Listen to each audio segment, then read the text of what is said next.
പറയട്ടെ. ചെയറിനെ പറയാൻ അനുവദിക്കൂ. ചെയർ പറയട്ടെ.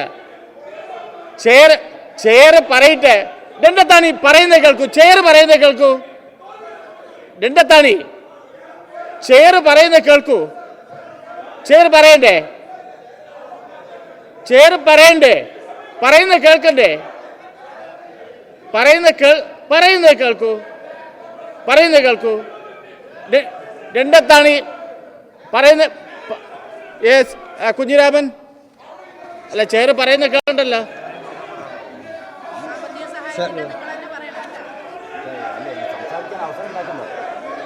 അല്ല, ചെയർ പറയാമെന്ന് പറഞ്ഞാൽ നിങ്ങൾക്ക് കേൾക്കണ്ടല്ലോ.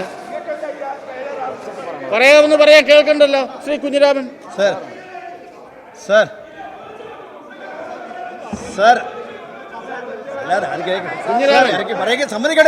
ഞാൻ പറയാമെന്ന് പറഞ്ഞു പറയാൻ കേൾക്കില്ല. ഞാൻ പറയുന്ന അവർക്ക് കേൾക്കണ്ട.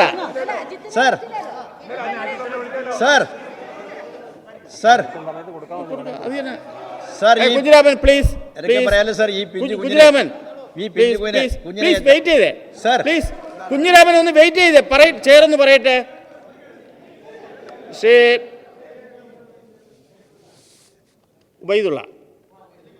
ശ്രീ ഉബൈദുള്ള സോറി, എൻ്റെ നെല്ലിക്കുന്ന് ഇന്നലെ ഇതിനെ സംബന്ധിച്ച് മെനഞ്ഞാന്ന് 2 ദിവസം മുൻപ് തന്നെ സബ്മിഷൻ നൽകിയിരുന്നു.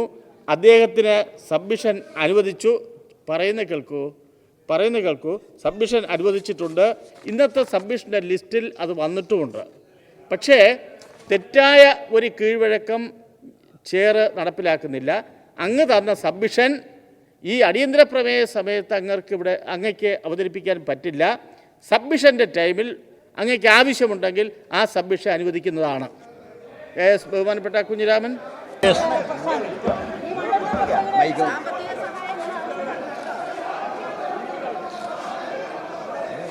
അടിയന്തര പ്രമേയ സമയത്ത് ആ നിയോജകമണ്ഡലത്തിലെ ജനപ്രതിനിധി അല്ലാതെ സംസാരിക്കാൻ അനുവദിക്കാൻ പറ്റില്ല. അത് ശരിയല്ല. തെറ്റായ ഒരു കീഴ്വഴക്കം ഉണ്ടാക്കരുത്.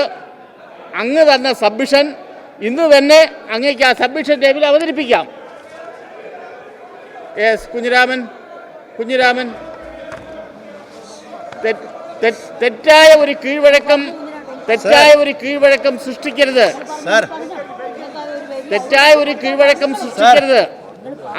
അങ്ങ് തന്ന സബ്മിഷൻ അനുവദിക്കുന്നതാണ്.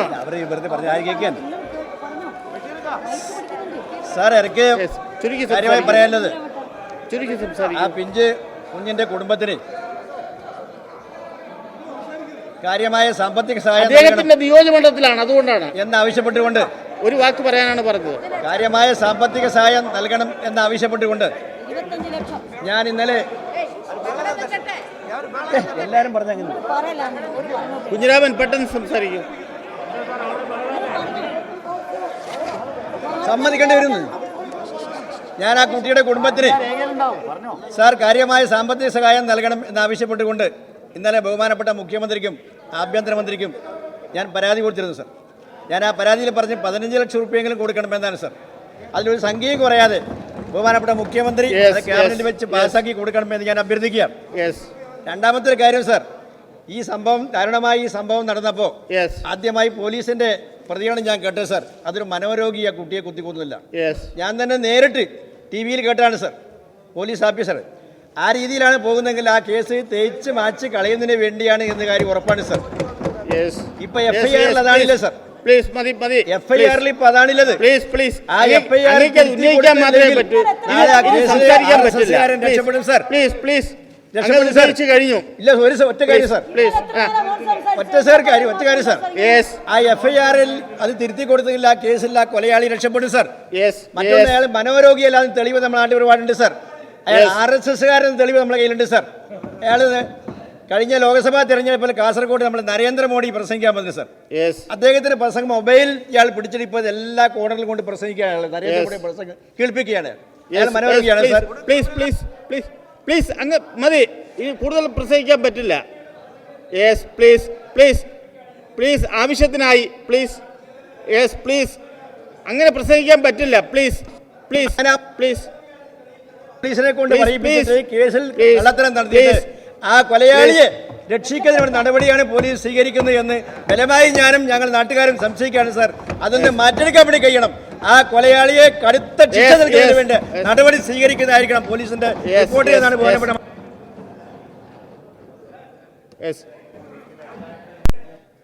പ്രശ്നമുണ്ട്. ഇന്നലെ അനുവദിച്ചത് ഇന്നും അനുവദിച്ചത് ഇന്നലെ അടിയന്തര അസംബ്ലി ഇല്ലാതായി, അപ്പോഴും പോയി. സർ, മെമ്പറുടെ അവകാശം പോകുന്നൊരു ഇഷ്യൂ ഇതിനകത്തുണ്ട്. പ്രിന്റ് ചെയ്ത് വരികയും ചെയ്തു. അത് അടിയന്തര റൂൾ അല്ലല്ല, അങ്ങനെ പറയാൻ പറ്റുമോ? റൂൾ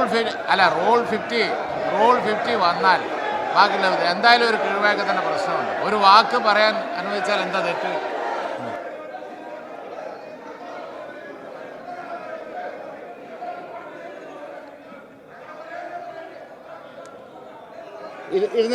ഇരുന്ന് പറയട്ടെ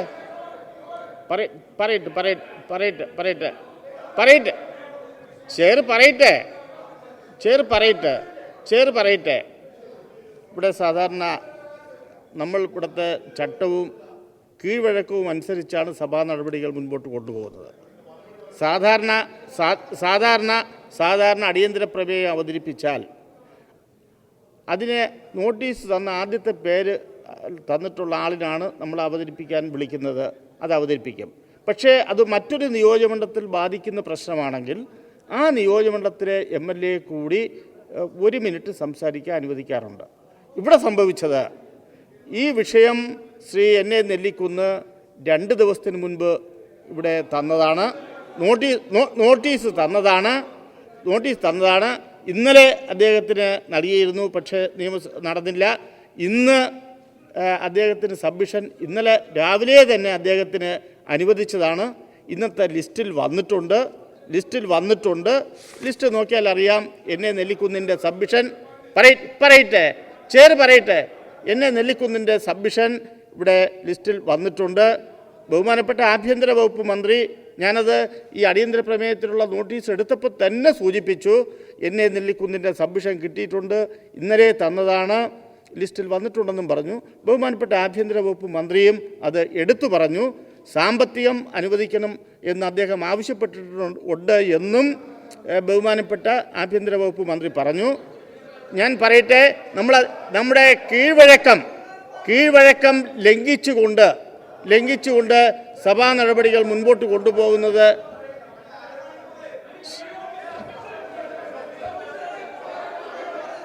എന്താണ്?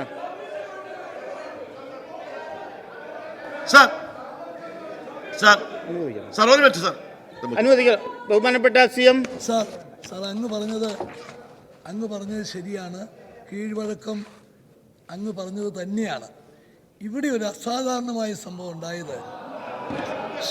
അസാധാരണമായിട്ടുണ്ടായത് സാറ് ഇന്നത്തെ അജണ്ടയിൽ ഈ സബ്മിഷൻ അടിച്ചു വന്നു എന്നുള്ളതാണ്. സാധാരണ അന്നേരം അവതരിപ്പിക്കുമ്പോൾ അവിടെ എഴുതി തരിക, എൻ്റെ നിയോജക മണ്ഡലമാണ്, എനിക്കിവിടെ മെൻഷൻ ചെയ്യാൻ അനുവദിക്കണമെന്ന് പറഞ്ഞ്. സാധാരണ അടിയന്തര പ്രമേയം തൊട്ട് തലേ ദിവസം നടക്കുന്ന ഏതെങ്കിലും സംഭവമായിട്ട് വരുമ്പം സാധാരണ നടക്കുന്ന എല്ലാം അങ്ങനെയാണ്. ഇവിടെ അതിൽ നിന്ന് വ്യത്യസ്തമായി മെമ്പർ നേരത്തെ എഴുതി തരികയും ഇന്നലെ തന്നെ അത് ലിസ്റ്റ് ചെയ്ത് വരികയും ചെയ്തു. പക്ഷേ സഭ നടന്നില്ല. ഇതിൻ്റെ പ്രാധാന്യം ഉൾക്കൊണ്ടുകൊണ്ട് ഇന്ന് വീണ്ടും കൊടുത്തപ്പം അങ്ങ് തന്നെ അനുവദിച്ച് നമ്മുടെ അജണ്ടയിൽ വന്ന ഒരു പ്രത്യേക സാഹചര്യം.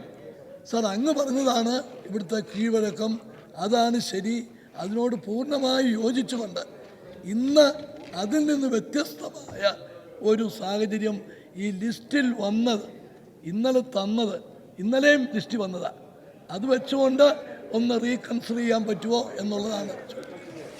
ബഹുമാനപ്പെട്ട മുഖ്യമന്ത്രി ആവശ്യപ്പെട്ടതനുസരിച്ച് ഒരു പ്രത്യേക കേസായി പരിഗണിച്ച് ബഹുമാനപ്പെട്ട നെല്ലിക്കുന്നിനെ ക്ഷണിക്കുന്നു.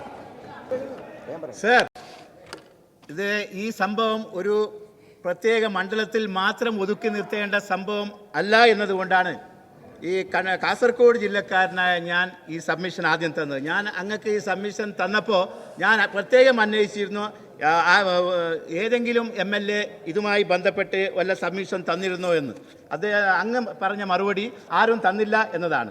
ഇവിടെ ഇപ്പോൾ അടിയന്തര പ്രമേയം അവതരിപ്പിച്ച് ശ്രീ EP ജയരാജൻ പ്രസംഗിച്ചപ്പോൾ തന്നെ നമുക്ക് മനസ്സിലാക്കാൻ സാധിച്ചത് അദ്ദേഹം ആ ജില്ലക്കാരനല്ലാത്ത അദ്ദേഹം. പക്ഷെ അതുകൊണ്ട് നമുക്ക് മനസ്സിലാക്കാൻ സാധിക്കും ഇത് ഒരു പ്രത്യേക ജില്ലയിലോ മണ്ഡലത്തിലോ ഒതുക്കി നിർത്തേണ്ട പ്രശ്നമല്ല.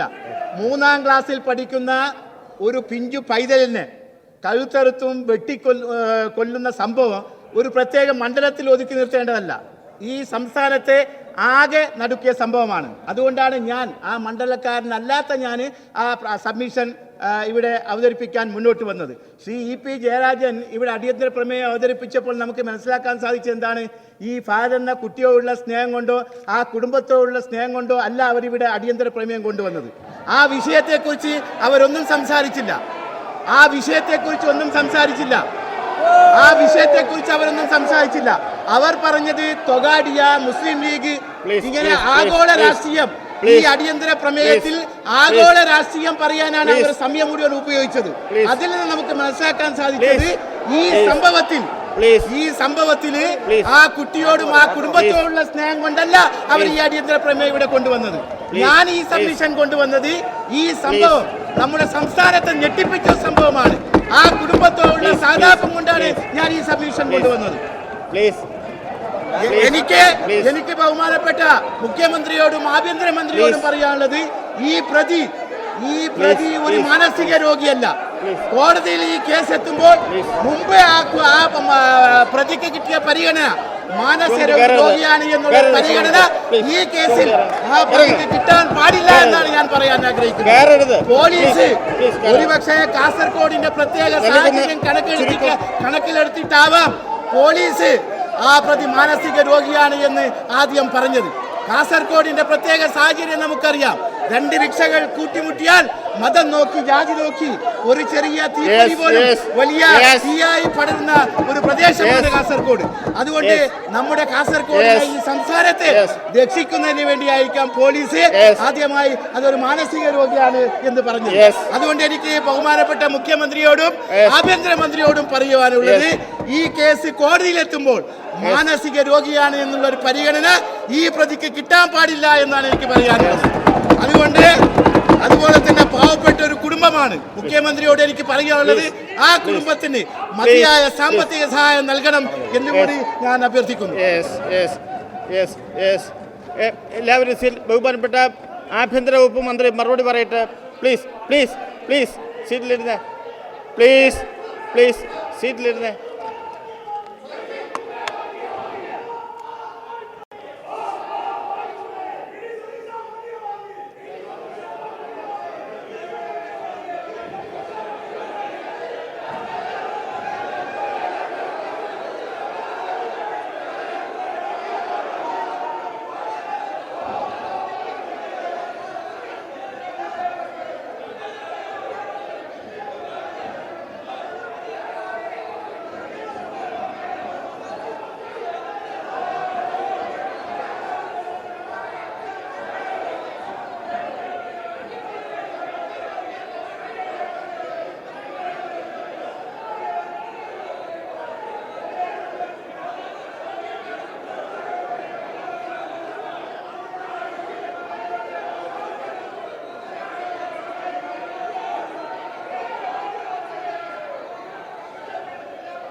അവരിരിക്കാൻ പറഞ്ഞേ.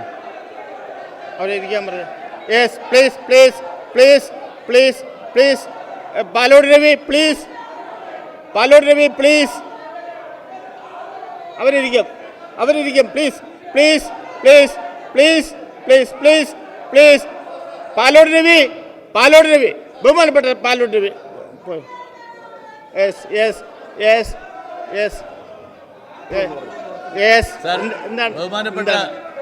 ബഹുമാനപ്പെട്ട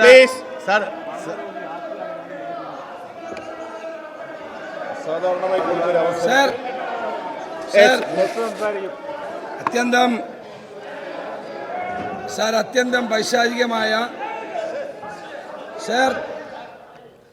പൈശാചികമായ ഒരു കൊലപാതകമാണ് സാർ കാസർഗോഡ് നടന്നത്. എന്താണ് ബഹുമാനപ്പെട്ട സ്പീക്കർ അസാധാരണമായ ഒരു സന്ദർഭം ബഹുമാനപ്പെട്ട മുഖ്യമന്ത്രിയുടെ അപേക്ഷ പ്രകാരം കൊടുത്തതാണ്. ഞങ്ങളതിന് ഒബ്ജക്റ്റ് ചെയ്തില്ല. പക്ഷേ ബഹുമാനപ്പെട്ട ചെയർമാൻ ഇന്നലെ നടന്ന അടിയന്തര പ്രമേയത്തിൽ അജിത്ത് ഉന്നയിച്ചപ്പോൾ കോട്ടയത്തുകാരൻ അത് നിങ്ങൾ നിഷേധിച്ചു. അതൊരു പട്ടികജാതിക്കാരനായതുകൊണ്ടാണ് നിഷേധിച്ചത്. അതറിയണം. ഇന്നത് കൊടുത്തു. അത് വിവേചനമാണ് എന്ന് നിർഭാഗ്യവശാൽ പറയേണ്ടി വരും സാർ.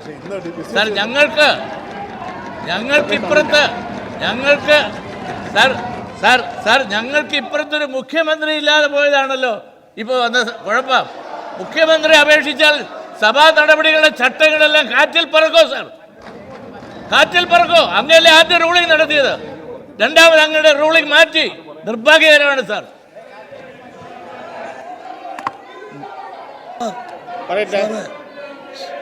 ബഹുമാനപ്പെട്ട മിസ്റ്റർ ദിവാകരൻ, ഞാൻ ഇന്നലത്തെ ഇന്നുമായി ഒരു വ്യത്യാസം ചൂണ്ടിക്കാണിച്ചുകൊണ്ടാണ്. ഇന്ന് അജണ്ടയിൽ വന്നിട്ടുണ്ട്. അജിത്തിൻ്റെ ഒരു സബ്മിഷൻ എഴുതി കൊടുക്കുകയോ അജണ്ടയിൽ വരികയോ ചെയ്തിരുന്നില്ല. അതുകൊണ്ടാണ് ഞാൻ പറഞ്ഞത് ഇന്നലെ എഴുതി തന്നതാണ്, ഇന്ന് എഴുതി തന്നത് അജണ്ടയിലുണ്ട്, അതുകൊണ്ട് പരിഗണിക്കണമെന്ന് പറഞ്ഞു. ചെയർ പറയട്ടെ.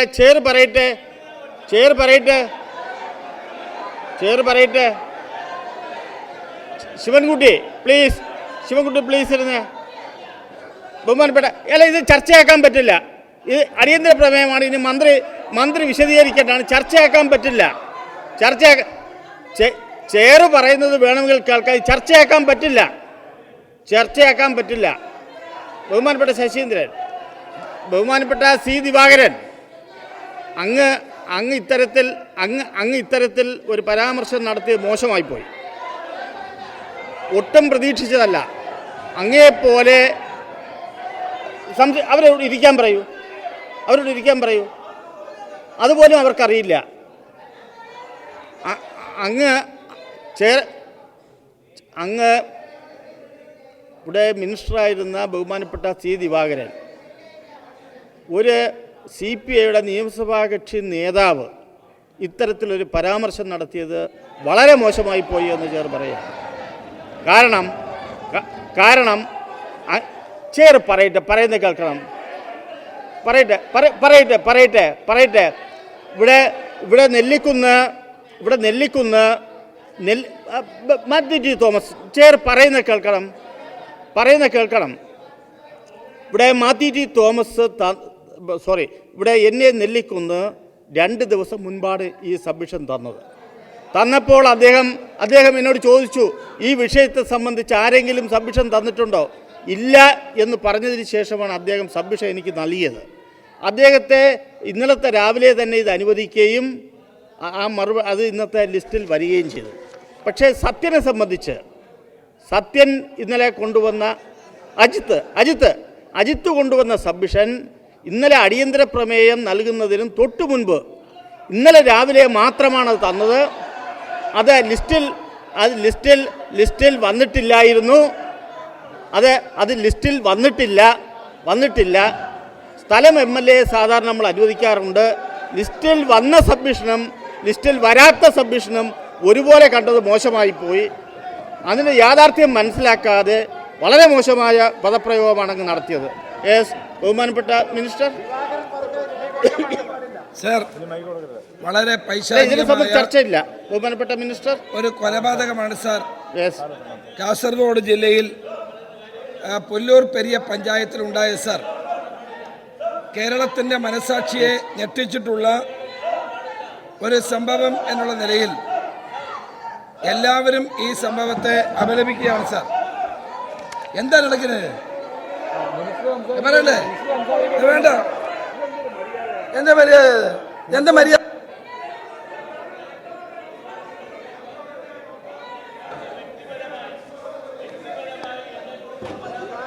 ഇവിടെ എന്താ നടക്കുന്നത്?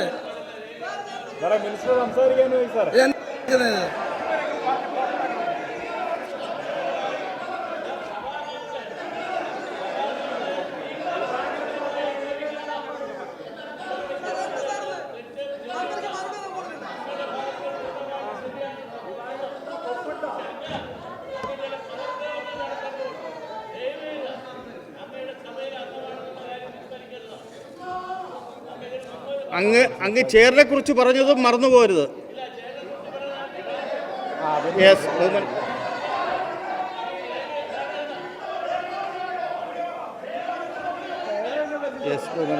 സർ ഇത് കഴിയട്ടെ ബഹുമാനപ്പെട്ട മിനിസ്റ്റർ സംസാരിക്കട്ടെ. ഇത് കഴിയട്ടെ ബഹുമാനപ്പെട്ട മിനിസ്റ്റർ സംസാരിക്കട്ടെ.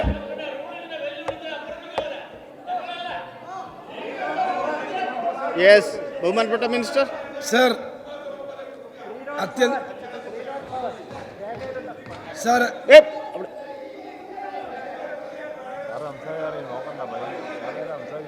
സ്പീക്കർ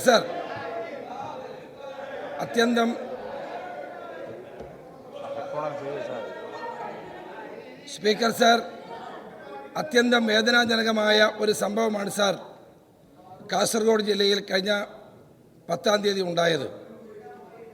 മനുഷ്യ മനസാക്ഷിയെ ഞെട്ടിപ്പിച്ച സംഭവമായിരുന്നു സാർ.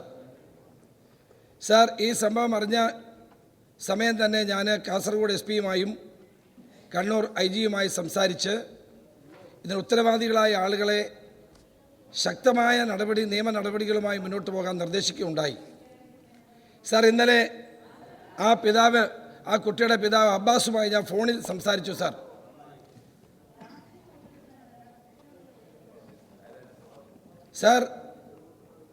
ആ പിതാവ് നെഞ്ചു പൊട്ടിക്കൊണ്ട് എന്നോട് ചില കാര്യങ്ങൾ പറഞ്ഞു.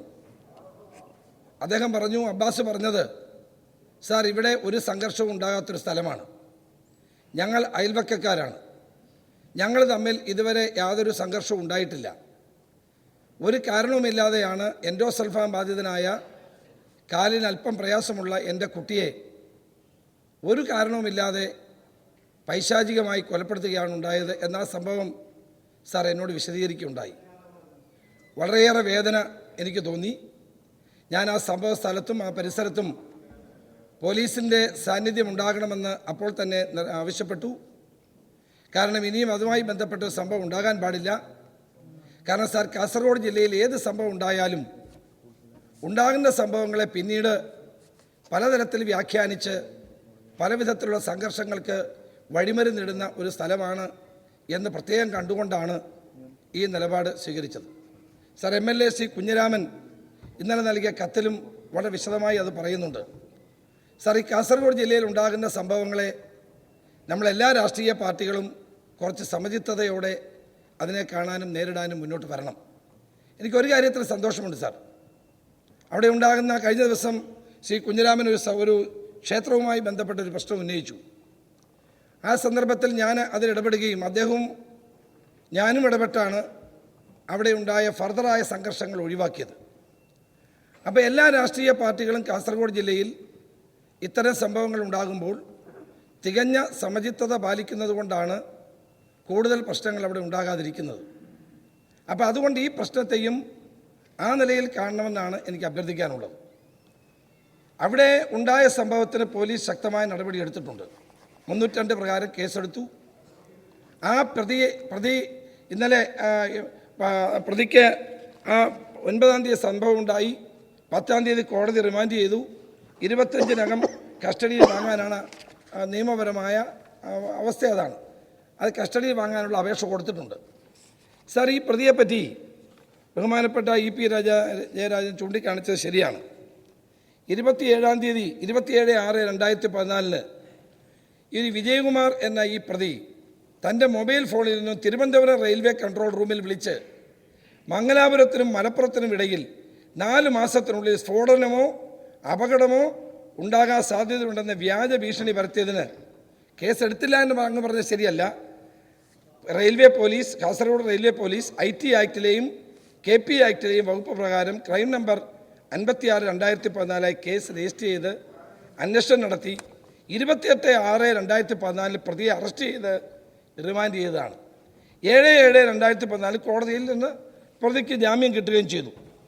സർ, ഇതുമായി ബന്ധപ്പെട്ട ചില കാര്യങ്ങൾ പ്രതിയെ ചൂണ്ടിക്കാണിച്ചു കൊടുത്തത് ഈ അബ്ബാസാണെന്നൊക്കെയുള്ള ചില വാർത്തകൾ അവിടെ പറയുന്നുണ്ട്. സർ, സംഭവത്തെപ്പറ്റി ഒരു നിഷ്പക്ഷമായ അന്വേഷണം നടത്തിയാലേ ഇതിൻ്റെ പൂർണ്ണ വിവരം അറിയുള്ളൂ. ബഹുമാനപ്പെട്ട MLA കുഞ്ഞിരാമൻ പറഞ്ഞു ഇയാളൊരു മാനസിക രോഗിയാണ് എന്ന് പോലീസ് പറഞ്ഞു എന്നുള്ളത്. സാർ അങ്ങനെ ഒരു മാനസിക രോഗിയാണെങ്കിലും സെക്ഷൻ 84 ആണോ അല്ലയോ എന്ന് എനിക്കറിയില്ല. അതിന് ഒതൻറ്റിക് ആയിട്ടുള്ള രേഖകളൊന്നും കിട്ടിയിട്ടില്ല. സെക്ഷൻ IPC 84 അനുസരിച്ച് അതിൻ്റെ ഒരു ആനുകൂല്യം പ്രതിക്ക് കിട്ടുകയില്ല. കിട്ടാതിരിക്കാനുള്ള നടപടികൾ ഇക്കാര്യത്തിൽ സ്വീകരിക്കുന്നതാണ്. സാർ, ഒരു ലൂസിഡ് ഇൻ്റർവെല്ലിൽ മാനസിക രോഗിയാണെന്ന് തന്നെ വെക്കുക, ആണോ എന്ന് എനിക്കറിയില്ല. ആണെങ്കിൽ തന്നെയും സാർ, സെക്ഷൻ 84 IPC അനുസരിച്ച് ഒരു ലൂസിഡ് ഇൻ്റർവെൽ നടത്തുന്ന ഒരു കാര്യമായതിനാൽ ഒരു കാരണവശാലും ഇയാൾ ഞാൻ പറഞ്ഞു ഒരു ശിവൻകുട്ടി എന്ന് പറയട്ടെ, കാര്യം അറിയാൻ തന്നെ പറഞ്ഞത്, ഇയാൾക്ക് ഒരു ആനുകൂല്യം കിട്ടാനും പോകുന്നില്ല. സാർ, ഈ കേസിനെ വളരെ ഗൗരവത്തോടെയാണ് ഗവൺമെൻറ് എടുക്കുന്നത്, പോലീസ് എടുക്കുന്നത്. ഇന്ന് കണ്ണൂർ IG ദിനേന്ദ്ര കശ്യപിനോട് ഞാൻ സ്ഥലത്ത് പോകാൻ പറഞ്ഞിട്ടുണ്ട്. എല്ലാ നടപടികളും സ്വീകരിച്ചുകൊണ്ടിരിക്കുകയാണ്. ഈ കേസിൽ ഒരു അലംഭാവം ഉണ്ടാകുന്ന പ്രശ്നമില്ല. ഇവിടെ ജയരാജൻ ചൂണ്ടിക്കാണിച്ച പോലെ ഒരു പാവപ്പെട്ട കുട്ടിയെ, ഒന്നും അറിയാൻ പാടില്ലാത്തൊരു കുട്ടിയെ, ഞാൻ പറയട്ടെ അങ്ങോട്ട് വരാം അങ്ങോട്ട് ഞാൻ പറയാം. സാർ, ഈ കുട്ടിയെ സംബന്ധിച്ചിടത്തോളം ഒരു നിരപരാധിയായ ഒരു നിഷ്കളങ്കനായ കുട്ടിയെ കൊലപ്പെടുത്തിയ സംഭവത്തെ ഗവൺമെൻറ്റും പോലീസും അതീവ ഗൗരവത്തോടെ തന്നെയാണ് കാണുന്നത്. ഈ കാര്യത്തിൽ ശക്തമായ നടപടി ഉണ്ടാകും. ആ കാര്യത്തിലൊന്നും ഒരു സംശയവും ആർക്കും വേണ്ട. സാർ, ഇവിടെ ഒരു പാർട്ടിയെയും കൊലപാതകം നടത്തുന്ന, അക്രമം നടത്തുന്ന ആരാണെങ്കിലും അക്രമത്തെയാണ് സാർ പോലീസ് കാണുന്നത്. അത് RSS ആണെങ്കിലും CPM ആണെങ്കിലും കോൺഗ്രസ് ആണെങ്കിലും അക്രമത്തെയാണ് പോലീസ് കാണുന്നത്. ഒരു RSSനെയും BJPയെ സംരക്ഷിക്കുന്ന നിലപാട് ഈ ഗവൺമെൻറ് ഇല്ല സാർ. ഞങ്ങൾക്ക് അതിൻ്റെ ആവശ്യമില്ല സാർ. അദ്ദേഹം പറഞ്ഞ രാഷ്ട്രീയത്തിനൊന്നും ഞാൻ മറുപടി പറയുന്നില്ല, അതിന് പറയാൻ വേറെ വേദിയുണ്ട്. അദ്ദേഹം ഈ സംഭവത്തിൻ്റെ ഒന്ന് സ്പർശിച്ചു പോവുകയും കേരളത്തിലുള്ള മൊത്തം രാഷ്ട്രീയ സാഹചര്യങ്ങളാണ് അദ്ദേഹം പറഞ്ഞത്. ഞാൻ അതിലേക്ക് കടക്കുന്നില്ല സാർ. ഞാൻ ഈ സംഭവത്തിൻ്റെ ഗൗരവം കൂടുതൽ കാണുന്നു എന്നുള്ളത് കൊണ്ട് ഞാൻ മറ്റ് രാഷ്ട്രീയ കാര്യങ്ങളിലേക്ക് കടക്കുന്നില്ല. പക്ഷെ ഒരു കാര്യം ഞാൻ പറയാൻ ആഗ്രഹിക്കുന്നു. ഇന്ത്യയിൽ RSSനെയും BJPയെയും ചെറുക്കാൻ കഴിയുന്ന പ്രസ്ഥാനം ഇന്ത്യൻ നാഷണൽ കോൺഗ്രസ് മാത്രമാണ് സാർ. അവരെ നേരിടാനുള്ള ശക്തിയുള്ള പ്രസ്ഥാനം ഇന്ത്യൻ നാഷണൽ കോൺഗ്രസും കേരളത്തിൽ UDFുമാണ് സാർ. ആ കാര്യത്തിൽ ആരും സംശയിക്കൊന്നും വേണ്ട. RSSനെയും BJPയെയും നേരിടാൻ ഞങ്ങൾക്കാരുടെയും അവസരം വേണ്ട. ഞങ്ങൾക്ക് അതിനുള്ള കരുത്തുണ്ട്. ഞങ്ങളാണ് പരാജയപ്പെടുത്തുന്നത്.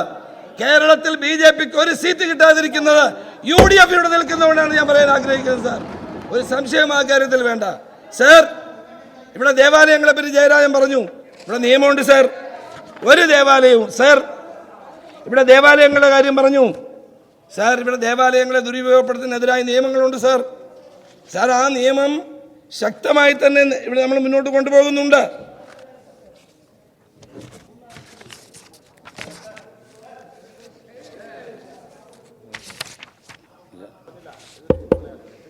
ഈ FIRൽ ആദ്യം പോലീസ് പറഞ്ഞ പ്രകാരം അയാൾ മനോരോഗിയെ ചേർത്തിട്ടുണ്ട് എന്നാണ് മനസ്സിലാക്കുന്നത് സാർ. അങ്ങനെയാണെങ്കിൽ തിരുത്താൻ നടപടി സ്വീകരിക്കുമത്? കുഞ്ഞിരാമൻ അങ്ങനെ ഇല്ലെന്നാണ് എൻ്റെ അറിവ്. അങ്ങനെ ഉണ്ടെങ്കിൽ തീർച്ചയായിട്ടും ആ കാര്യത്തിൽ നടപടി സ്വീകരിക്കാൻ യാതൊരു ആശങ്കയും വേണ്ട കാര്യത്തിൽ. സാർ, ഇവിടെ the religious institution prevention of misuse act of 1988, place of worship special provision of 1991, അതുപോലെ തന്നെ sir GOP number 21705 home sir, ഈ രണ്ട് നിയമപ്രകാരം ആരാധനാലയങ്ങളെ ദുരുപയോഗപ്പെടുത്തുന്ന ആക്റ്റാണ് സാർ, നിയമമാണ്. ഈ രണ്ട് ആക്ട് പ്രകാരം ആരാധനാലയങ്ങളെ ദുരുപയോഗപ്പെടുത്തുന്ന ആരാണെങ്കിലും ശരി അവരുടെ പേരിൽ നടപടി ഉണ്ടാകും. അങ്ങ് ഇവിടെ ചൂണ്ടിക്കാണിച്ച ഇത് കഴിഞ്ഞു കാര്യമുള്ളൂ. അങ്ങ് സംസാരിച്ചപ്പോൾ മനോരോഗിയാണെന്ന് അല്ലെന്ന് അങ്ങ് പറഞ്ഞല്ല. അതെന്തായാലും ഒരു ലൂസിഡ് ഇൻ്റർവ്യൂവിൽ ചെയ്യുന്നത് കൊണ്ട് അദ്ദേഹത്തിന് ഈ കൊലപാതകത്തിന് ആനുകൂല്യം കിട്ടത്തില്ല എന്ന് പറഞ്ഞു. സാർ, ഇൻ്റർപ്രിട്ടേഷൻ ഓഫ് ലെജിസ്ലേഷൻ അനുസരിച്ച് അങ്ങ് എന്താ ഉദ്ദേശിച്ചതെന്ന് വ്യക്തമാക്കണം. ഈ സഭയ്ക്ക് മനസ്സിലായിട്ടില്ല എന്താ ഉദ്ദേശിച്ചത്. ഞാൻ ഉദ്ദേശിച്ചത്